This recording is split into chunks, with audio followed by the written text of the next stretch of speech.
The doll slowly turned its head. Its neck didn't move like a broken doll's, but like a living human's, to one side, then to the other side. Then its lips parted, and it said, "You threw me away?" Seeing all this, I was terrified and scared, and I screamed. The scream echoed through the whole house. Mom and Dad came running. The doll was back on the floor, like a normal doll.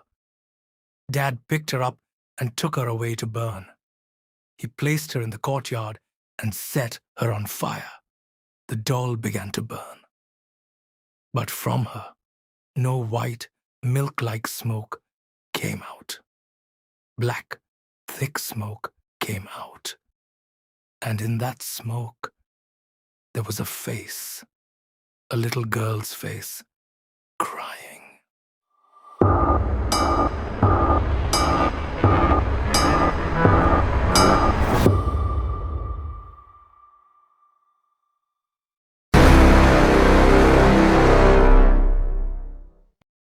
This is the strangest and most terrifying story of my life.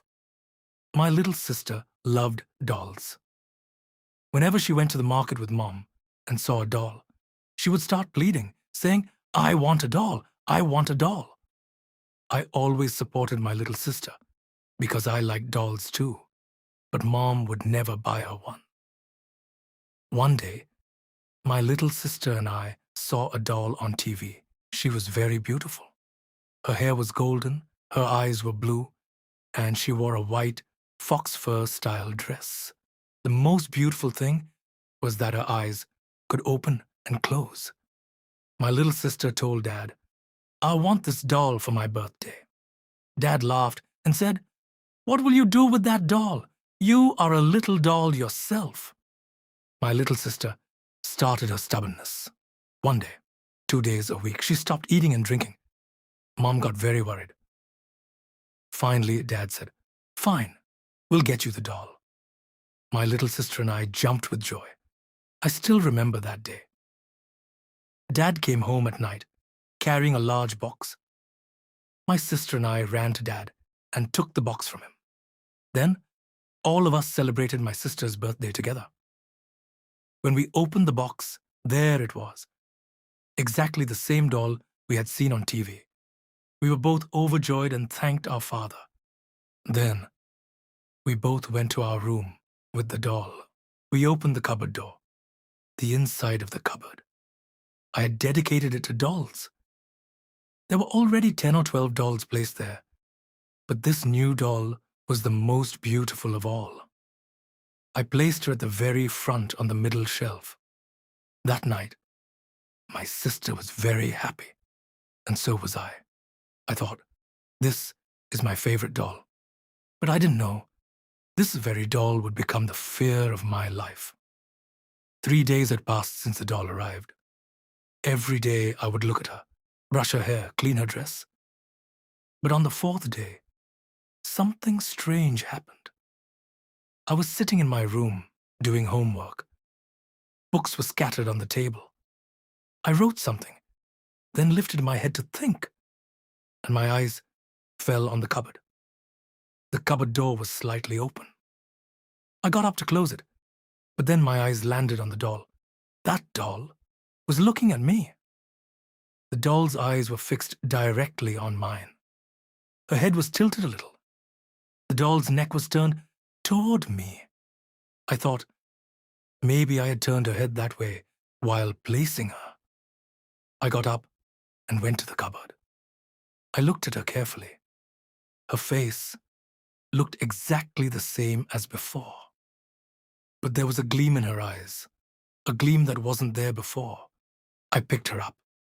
She felt completely normal. I turned her face the other way. Then I closed the cupboard and came back. But I couldn't study again. My attention kept drifting back to the cupboard. It felt like someone inside the cupboard was watching me.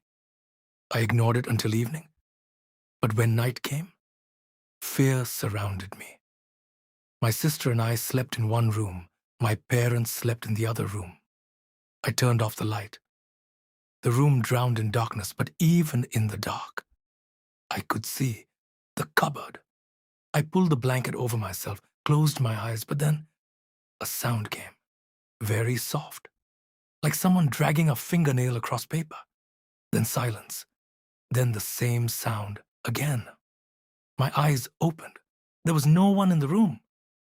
I looked toward the cupboard. The cupboard door was open. I had closed it myself. I swore I had closed it, but it was open. And from inside, the doll was glowing, as if there was a light in her eyes. I got up and slammed the door shut. That night passed with great difficulty. Now, every day, the doll was changing. In the morning, I would wake up. The cupboard would be closed. I would go to school, come back. The cupboard would be open.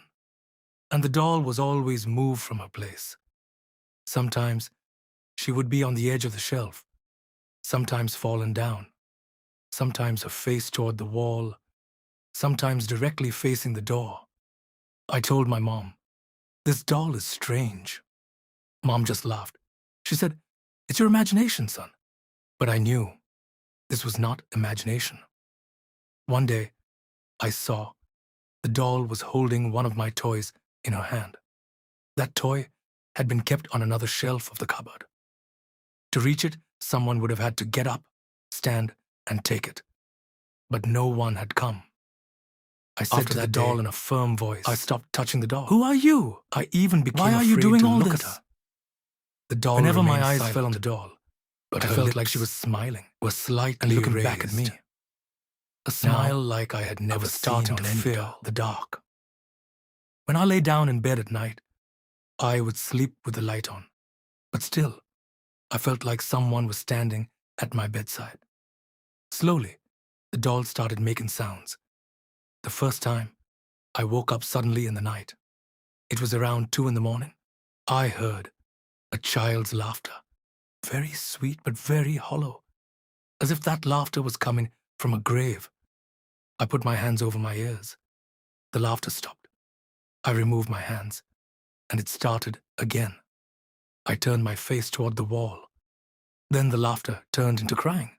Yes, it was the crying of that same child, very painful, very agonizing, as if someone was burning her alive. My heart sank. I gathered my courage. I got up, turned on the room's light. The room was empty.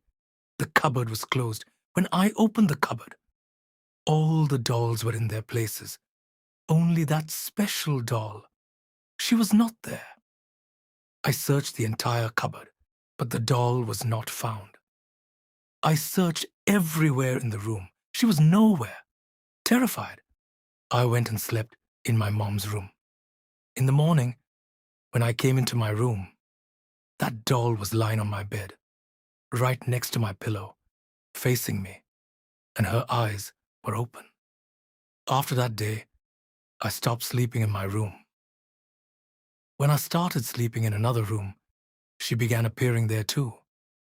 I became extremely frightened and couldn't sleep at night. Now, even daytime became terrifying for me. When I was eating, I felt like the doll was watching me from the window. When I was watching TV, I would see the doll's reflection on the screen. Whenever I looked in the mirror, I would see her face in the mirror. Whenever I tried to tell my parents about this doll, I just couldn't. One day, I gathered my courage and spoke to my father. I told Dad, "Throw this doll away." Dad said, "Have you gone mad? It's an expensive doll." I started crying. Then Mom said, "Your son is scared. Just put it away somewhere." Dad picked up the doll, locked it in an old box, and put it on the roof. I thought, now this is all over. But that night, I slept in my room. The room was dark. I heard a rattling at the door. I asked, "Who is it?" No answer. Then the rattling grew louder. I opened the door. There was no one there. I looked down. That doll was lying on the floor. Her face was upward, and she smiled at me. I tried to run away, but my feet were frozen. The doll slowly turned its head. Its neck didn't move like a broken doll's, but like a living human's, to one side, then to the other side. Then its lips parted, and it said, "You threw me away." Seeing all this, I was terrified and scared, and I screamed. The scream echoed through the whole house. Mom and Dad came running. The doll was back on the floor, like a normal doll. Dad picked her up and took her away to burn. He placed her in the courtyard and set her on fire. The doll began to burn, but from her, no white, milk-like smoke came out. Black, thick smoke came out.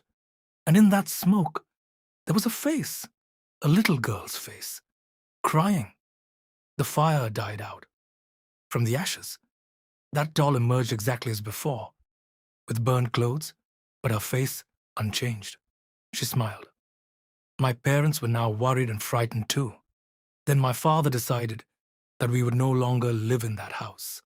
So we sold that house. We moved to another city. There, we bought a new house. In the cupboard of this new house, there were also many dolls kept. We picked up all those dolls and threw them outside. Then we started living in that house. But whenever I slept at night, the fear of that doll remained in my heart, because of which I could not sleep properly. After a few days, the fear of that doll faded from my heart, and I started sleeping peacefully again. But whenever we went to the market with Mom and saw any doll anywhere, the fear of that doll would sit back in our hearts. After that day, dolls were never mentioned in our house again, and we began living our lives in peace.